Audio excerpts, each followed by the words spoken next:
د پنجاب ادارې مولوي صاحب منیر شاکر مفتی شاکر صاحب جوبل شوی وو په ورمړو کې پیښور کې په یو حمله کې او اوس د پیښور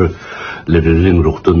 ویان تصدیق وکړ چې هغه ساور کړی ده او دا هغه مړی چې دی جسد چې دی د خپلوانو ته سپاري. مفتی شاکر صاحب په وروستیو څو کلونو کې په خپلو تبلیغاتو لپاره مذهبي ویناګانو لپاره په مذهبي ویناګانو کې د یو داسې شیان چې پخوا خلکو ګڼل حقیقت دی په هغې باندې نیوکې کول او په هغې باندې اعتراضونه کول د دې لپاره ډېر مشهور شوی و، ډېر فالوورز یې پیدا کړي وو، په نړیوال کچ پېژندل کېده او یو تصور د هغه په هکله چې په وروستیو کې د خلکو په ذهنونو کې ډېر زیات احترام پیدا کړی و هغه د هغه ملتپال سوچ و. پښتنو په سیمو کې روان جبر ظلم او هغه عملیات چې د هغې د لاسه خلکو ته زحمت و کډوالي وه په هغې باندې مې اعتراض درلود. مفتی شاکر دراصل په 2004 کې د نن نه نږدې 21 کاله مخکې هغه وخت مشهور شو چې د سختریزه مذهبي ډلې لشکر اسلام بنیاد کې خود په باړه کې لشکر اسلام په دغه وخت کې یو اف ام ریډیو هم خلاص کړی و، د به تبلیغات کول د هغه وخت په چې د طالبانو او ټي ټي پی یو شمېر څانګې ډېرې نه وي، ډېرې کمې څانګې وي او د په پخواني قبایلو سیمو کې فاټا کې او په نورو علاقو کې ځای پیدا کوو د دې مشران چې وو هغه مشورېدل. نو دی بیا دغه البته د لشکر اسلام د جوړولو نه وروستو 6 میاشتې وروستو دی د باړې نه وښکل شوي او جرګه شوې وه، د یو پیر سیف الرحمن صاحب سره د اختلاف پیدا شو او جرګې بیا دی دواړه بېدخله کړل د باړې نه. خود بارل کسوم رستو بیا منگل باغ دی او دا خلک لشکر اسلام ته راغلل او هغه قانون وګرځول شو. خو دی مفتی شاکر صاحب دی د دین پرچار چې دی یا تبلیغ چې دی دا کبو کسوم 20 کاله وخت ولګېده، خو په دې وروستیو کې مفتی شاکر چې دی هغه د خپلو تبلیغاتو په هکله باندې او د نورو په مذهب کې دننه چې کوم ملیان دي د هغو خپل چې کوم تصورات دي د مفتی شاکر په خیال باندې هغه دراصل د اسلام سره کوم د اسلام سره تعلق نه ساتو، بلکې د هغو د خپل ذاتي خواهشاتو مطابق یا د ذاتي کاروباري مقاصدو مطابق مدرسې خلکو جوړې کړې وي او په خلکو باندې به مختلف قسم له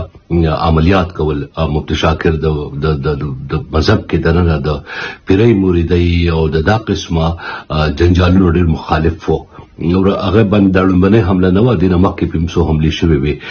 جوبل شوی و او هغه په یو بیان کې ویلي وو چې استخبارات ورپسې دي. دا یې هم ویلي وو ځینې خلک چې د استخباراتو سره نږدې تعلق ساتي هغه ورپسې دي. دا یې هم ویلي وو موږ خبر نه لرو چې دا وخت هغه د وجلو په شا باندې د چا لاس کې دی شي. خو په وروستیو کې په پیښور کې په جوماتونو کې په مذهبي مشرانو که هغه اهل حدیث دي که هغه دیوبندیان دي که اهل تشیع دي په مختلفو علاقو کې حملې شروع شوي دي. غټ ثبوت د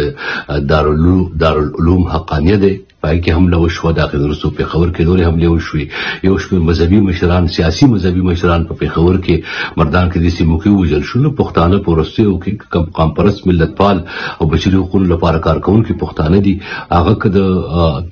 هدف لاندې وو. اوس مذهبي مشران هم دا مخکې مو خو اوس په حملو کې اضافه شوې ده. مفتی شاکر په هکله چې نور معلومات راځي، کره معلومات د هغه په ژوند کې د هغه په رول او کردار باندې تاسو به در رسول. خو فلحال د پیښور نه چې د پیښور روغتون کوم ویان دی هغه دا خبره تصدیق کړې ده، کنفرم کړې ده چې مفتی شاکر صاحب چې د هغو په روغتون کې د درملنې لپاره جوبل حال کې راوړل شوی و ساور کړې ده. د پنجاب ادارې مولوي صاحب منیر شاکر شهید کړ. د خدای په کور کې مخکې له دې چې د شهید په توري وغږېږم، له هغې وړاندې ځینې نورې مهمې خبرې لرم چې د هغې په اړه باید خبرې وشي. لومړی خبره خو دا چې په لر او بر ولسونو کې که هغه عام انسان دی، که خاص دی، که مولوي دی، که سیاستمدار دی، هر څوک دی،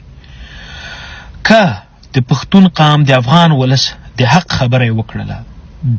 په افغان ولسونو یې د ظلم او د جبر په وړاندې د غږ اوچتولو خبره وکړله، نو بیا د هغه انسان ژوند ناشونی دی. هر هغه چا چې په لر او بر ولسونو کې د پاکستان د ادارې په وړاندې، د پنجاب په وړاندې، د پنجاب د ظلمونو وحشتونو په وړاندې غږ اوچت کړی، که هغه عامي و، که خاص و، که مولوي و، که سیاستمدار و، هر څوک و، هغه بیا نور ژوندی نه دی پاتې شوی. په بر وطن کې درته د جنرال صاحب رازق نه نیولی تر شهید ډاکټر صاحب نجیبه پورې، تر مولوي صاحب ریحانه پورې عام انسانان خو پرېږدئ. همداسې په مقبوضه افغانستان کې مولوي صاحب شاکر یې نن له دې نه وړاندې عثمان کاکړ، ګیلمن وزیر، علي وزیر بندي دی، همداسې ورځه پسې چې چا هم د دغې ظالمې او جابرې ادارې په وړاندې خبره کړې ده، هغه بیا نور د ژوند سکه نه ده کړې.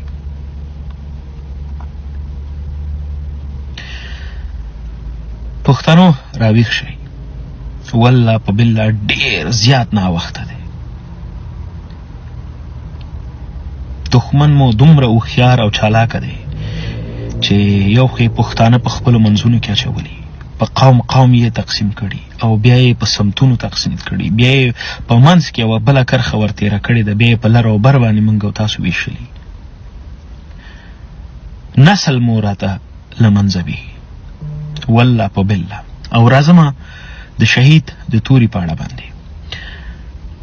له